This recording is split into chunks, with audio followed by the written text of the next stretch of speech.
Top of the morning to you. Good morning, should we? I haven't got any audio. I've got it for what? Insta? That's all right. Should be right, mate. Tommy Kangaroo down sport. All right, I'll do it. What's happening? Welcome to Morning Minutes. Myself, Michael Burgio, and Mark Novak. And this morning, we're going to be talking about basically getting gazumped, aka missing out on the property, aka being gazumped. I find whenever a buyer misses out on a property, they sort of crack the shits, and who do they blame? And a lot of the time, rightfully so. So this morning, we're going to be talking about how you can avoid it, read the signs, what you could do to minimize that from happening, and also if it does happen, what to do. So, Mark, let's sort of take it from the top.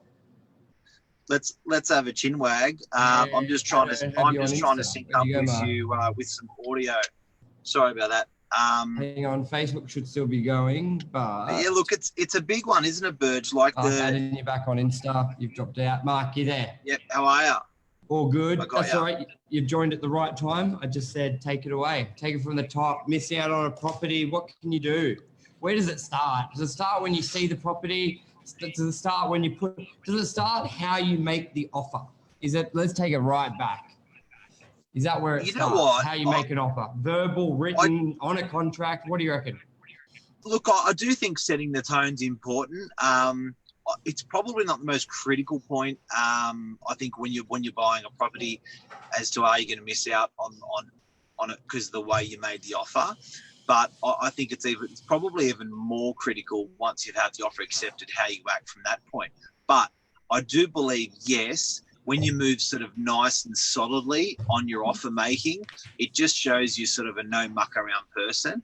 And I think the agent will be probably talking straight with you a little bit more and not trying to fluff around the edges. So they'll probably be a bit raw. But it's super important because if you're going to, when you're buying a property, you've got so much emotion invested in most parts. People aren't just investors sort of thing and callous. They're still emotionally in it.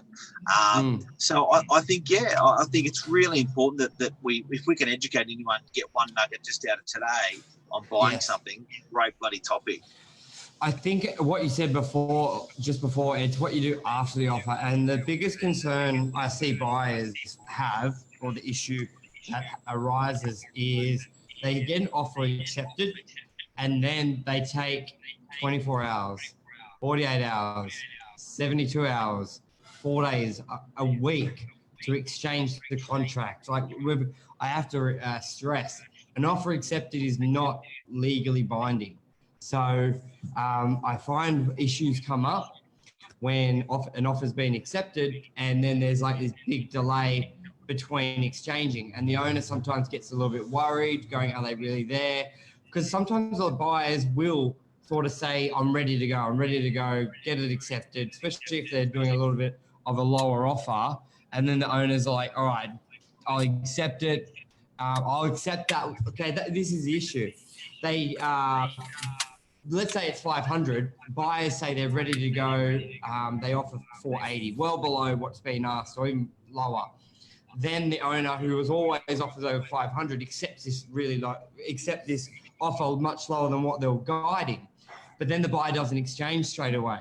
So then the owner goes, well, we've told everyone, the 100 groups that have come through the property, that it's offers over 500, but you've taken 480, go tell everyone else. And then you get a lot more competition. So that's, I find, happens a lot. So how it's that time from offer accepted to exchange. What is a reasonable time mark? Is it minutes? Is it hours? Is it weeks? Like what do you do? Look, I think that what we've all got to remember is that people are getting into a massive transaction. So you want to lock in you as a purchaser, but you don't want to lock in yourself too quick without doing your due diligence. We all get that. Yep. Do you know what I mean? I think that's really, really important. But the great thing about buying residential is you've got your cooling off period. Yep. Right? because you've got that cooling off period, that's going to give you 5 business days. Now, you're going to lose a couple of $1,000. It's 0.25 fact. But I reckon the heartache is much greater if someone else comes in.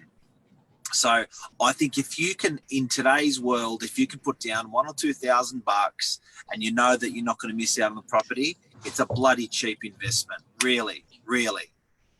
So what would be, I think, and we've stressed this before you're looking for a property, you really should have an indication on your pre-approval or your finances, because realistically, if you know you can get the loan amount for the dollar transaction that you're buying, then the rest can happen pretty quickly. Like, there is minimal risk in that way, because offer accepted, exchange on a cooling off period, and then you've generally got 5 business days, which the other 2 boxes you've got to tick is your building and pest and strata report and your lawyer to check the contract. Those 3 things can generally happen within 5 days. So when I see a buyer get an offer accepted and then they're like, I need to do this, I need to do this, I need to do this, and they're not willing to exchange contracts, that's when another buyer comes along. And if they're at the same offer or the same price, the owner is going to take the offer that's ready to go. So I think buyers out there, yes, there are boxes you have to tick, but residential, guys, you got the luxury of a cooling off. Commercial, there's not that there. So I think use it. And if you've got that loan amount, jump in there, because that's why we got the angry mob photo, because that's what it feels like when a buyer's had offer accepted and another buyer comes in at the same price, sometimes even lower sometimes. Like, the power of being able to do the deal straight away for a landlord or a vendor, because you don't know what they're going to go into. Isn't that right, Mark? They could already have bought somewhere and they really need this exchanged. Yep. Or they're just moving on part of their life. And if you got offer accepted and it's dragging out 24 hours, a few days a week, you're really opening yourself up. So just be mindful of that. G'day, Lisa and Mel Burge, a bit of feedback. We can hear your voice echo. Oh, okay. I think that's gone now. I think I sorted it all out on that. Sorry, guys. I had flat AirPods. Happens to the best of us. But I think I've got my AirPods back now and connected. Okay, so one thing that I also think is the speed's super important, but I think the ethics of the agent is also important. As much as we don't think it is, you're going to have 2 different types of animals with agents. You're going to have the guys that are going to you're almost going to have 3. You're going to have an agent that's fiercely going to protect you as a buyer. They're going to look after you, believe it or not, maybe even better than the seller, because they don't want the reputation of, in the marketplace, screwing buyers over. Yep. But you've got to remember you're acting for the seller, not for the buyer. Hard line to walk. It is, and I think a lot of buyers forget that. We act for the seller. We're getting paid by the seller. We want to make everyone happy. We want to make everyone happy, but we're paid by the seller. Fact. That's it. Number 2, you're going to get the agent that's just going to let the numbers do the talking, and they are there to facilitate the deal. So they will explain to the purchaser, look, in the event of another purchaser coming along, you are on the market until exchange of contracts. Just want to let you know, I'm not going to be actively promoting your acceptance figure. I'm not going to tell anyone your acceptance figure, but it's obviously on the market until you sign on the dotted line. Okay. Do you want to give people an example how, like, we do that here? Just if people are confused. So let's say, Mark. Can I do 3 before I forget it? Oh, yeah. And 3 is the agent that's probably a little bit ruthless, going hard for their client, but willing to burn bridges all the way around to do it. Probably, and probably really, exploiting the facts. They will actually go out and tell the current buyers out there what offers are on the table and how much they have to do to beat that offer in order to secure the property. So there's 3 cats there. And we are, our fiduciary duty is to look after the interests of the seller. Okay. Yep. It's a hard world because we've also got to look after the purchaser as well. But really, the third one is aggressively in still looking after the seller. But I think that in terms of the buyer, they're ruthless. Yeah. These guys don't last long in the marketplace. I'm really selecting my words carefully because we've chosen such a hard topic to talk about. Yes. Now tell us about number 1. Which one was 1? One was okay. So number 1 would be you've got offer accepted. It's almost like number 1s that can get you in a bit tricky. Let's say it's a good, I don't know, you don't want to say it's a client, but like a friend or whatever, but let's pretend it is. So you're sort of borderline very holding their hand. Let's just say the owner may be like, why haven't we exchanged? And you may be a little bit more on the buyer side, coming up with their excuses, calming it down, just really understanding the buyer, but putting sort of their time to make, not pushing them into it. I like the window cleaning going on behind you, by the way. I know. Really, he's doing a great job. He is. The guy is doing a great job. There's a way that you can sort of, you can push the buyer, but not push the buyer. So, and you've got to be a little careful with it. And sometimes an agent can be a little bit too relaxed and be like, well, they've said they're buying it. I don't need to really push into it. Well, they'll do it when they're ready. And that can be dangerous because you don't know what's happening in the background and their circumstances can change very quickly. And then 1 minute they're a buyer or lovey-dovey or your best mate, and then they're gone and your seller, who's your client, is like, so where's my deal?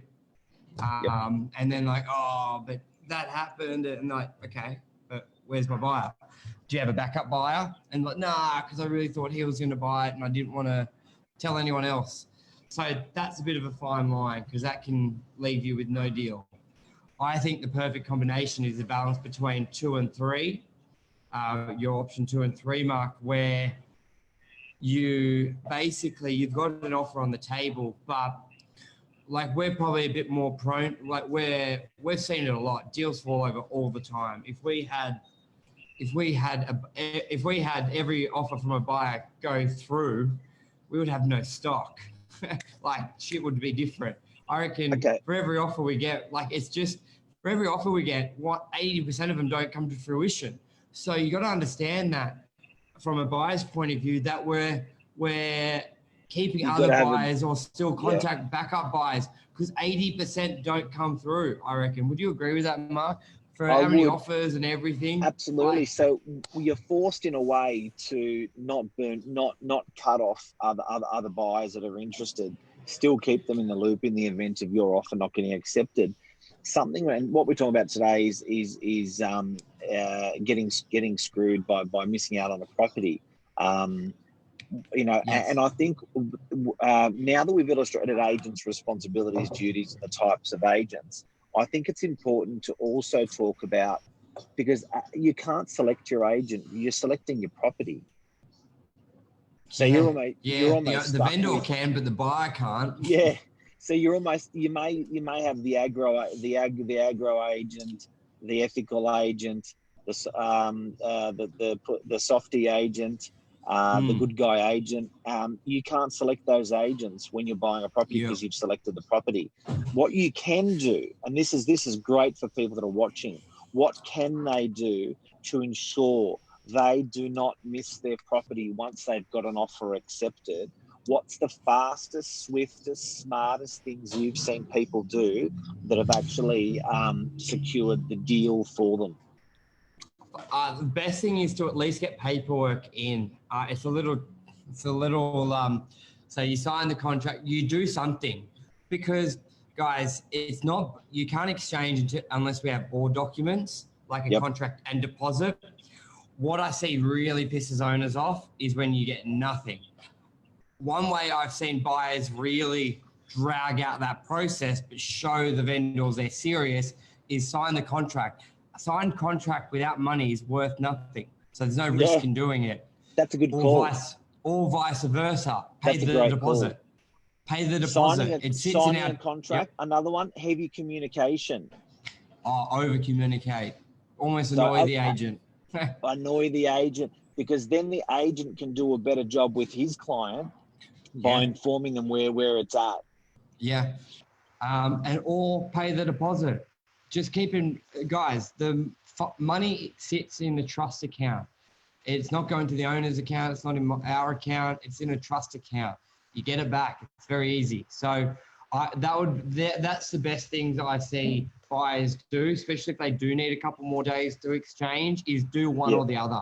Sign the contract. That way, when the owner goes to the agent, what have they done? And instead of the agent going, nothing. And then they're like, well, get on the phone and call the other 200 buyers we had through the property and back that up. So when an agent goes, they've signed the contract, just waiting for the deposit. They said it'll be tomorrow, next day. Okay, good, signed contract. I know they're real. Because a lot of vendors out there can get a bit skeptical because some agents in the market, there's always that stigma going, is that buyer real? I think some agents have used some tactics the window cleaner's doing a great job. I just want to let you know. He's doing a phenomenal job. Hey, can you do a favor for me? Sorry to take you off topic. Can you turn your light down on the right-hand side just a touch? Look like a bit of a ghosty ghost. Oh, nice. So that's interesting. So we're educating buyers on how not to miss out on the property. One, sign a contract. It's perfect. It's not committal. Sign a contract. It's not committal. Yeah. Yes. 2, keep the agent heavily informed. Yes. 3, pay a deposit. Because even if you pay the deposit, it's actually not, or sign that contract, it's not committing you. Yes. What else we got? Sign contract, pay deposit.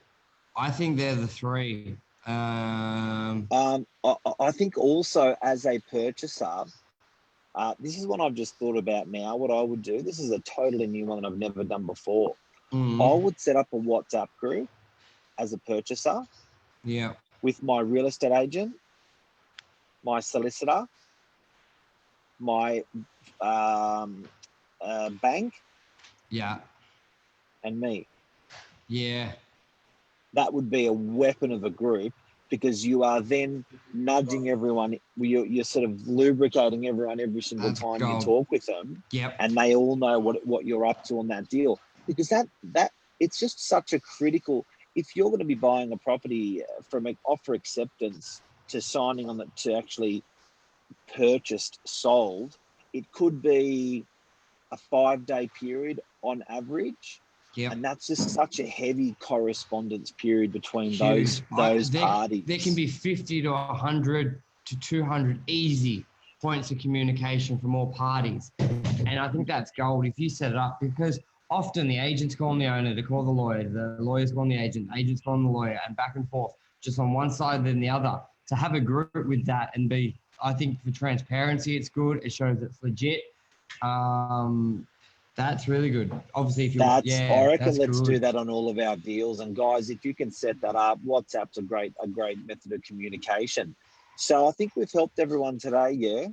100%. Anyone who's looking to buy, 100%. Invaluable. Windows. Yeah. And you got clean windows. Lisa said the worst thing a buyer can do if they like a property is for nothing at all. It's so true. Then call an agent after the weekend only to find the property sold. Yeah, sold for a price they would pay. Yeah, that pisses them off. We had this one. You see it, you don't do anything. Yeah, we had this one on Saturday just to understand, so people can understand how short this pipe can be. We walked a buyer through at 12 o'clock on Saturday. They negotiated a price, negotiated the terms, solicitor checked the contract, did a building and pest inspection. Now it's 4:00 in the afternoon. Yeah. They signed contracts. Sellers signed contracts. They paid their deposit, organised their deposit, paid their deposit, got a 66W certificate, so there was no cooling off on the property. Even more, which was part of the terms when that everyone negotiated. 6:00 sold. Yeah. You know what, Mark? Yeah. I always say to people when, do you have someone on the property? And the line I always say, move as fast as you can, regardless of everything else, because the amount of times I've gone, no, there's no one on the property. You see it. Next phone call, someone I showed 2 months ago ready to buy. Bang, sold. Or they see it that morning, bang, sold. Who cares about other people? Work as fast as you can, tick your own boxes, because what's the right answer? No, there's no one interested. And then the next phone call, someone buys it, or yes, there's someone interested. And who cares? Do your own, focus on yourself. And our world is just so different, where you are, as an agent, you haven't sold it in 3 weeks or 5 or 6 weeks. You are hitting your head up against the wall. Within 24 hours, you got 3 people making offers and running on the property. And you're looking at your colleagues next to you going, are you serious? Really? Yeah. Like, how can we have no one in 28, 35, whatever days? Now, like, I've got a shop in Narrabeen. I got a shop in Narrabeen, empty for 2.5 years, and now I have 3 people on it. And the owner's just like, what the fuck? I was like, yeah, when it rains, it pours all the time. It happens. So just as Lisa said, find a lawyer that works Saturdays. So true. The Saturday, Sunday period can be the difference of you getting that property and not getting that property. But guys, keep in mind, if you see property Saturday and exchange on a cooling off period, the weekend's like a free bonus because it's business days. So you're getting 2 days for free. So sign the contract, exchange on a cooling off, and figure the rest out. You can always extend a cooling off, guys. By the landlord, by the vendor agreeing. People don't know that. So if he isn't, and the thing is, by guys out there, it's easier to ask for 5 days, extend at the last minute. If you need a couple more days, then ask for 10 days up front. Fact. Yep. Yeah, isn't that true? You know what? It's a classic thing that I when I'm giving advice to people when they're buying with other agents, I'm pretty much like, look, just you've got a schmoozy, right? You've got a schmoozy. I said, on day 3, if you have to delay the deal a little bit, that'll be okay. But if you know there's going to be that delay and you introduce that delay up front, you could lose the whole deal.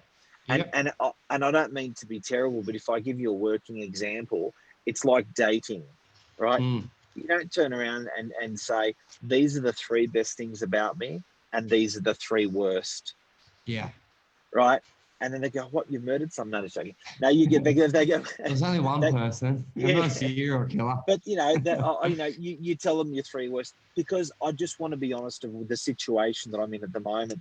When you're negotiating and you're at this critical point of getting the deal done, and getting it accepted, you've got to be like, you just got to talk the language the seller wants you to talk. Do you know what I mean? Yeah. If there's a little hiccup, if there's a little catch, introduce it a little bit later in on the deal. It doesn't need to come in up front, because it can actually poison the whole deal, guys. So it's super important to not missing a property. Talk the language the vendor wants you to talk. Perfect. Lisa, shout out to Jackson, legendary agent who referred me a listing. Where's mine, Jackson? Shout out agent who needs anyone. So great agent there. Awesome. Anything else? I think we've smashed it today, Mark. Hopefully help people. Hopefully we help. That's all we can do. We'll be back tomorrow morning as well, so we'll go from then. Done. Thank you. See you soon, guys. See you. Bye. Bye. Sorry, thanks everyone for watching. In the beginning. See ya. Bye. Oh, bye.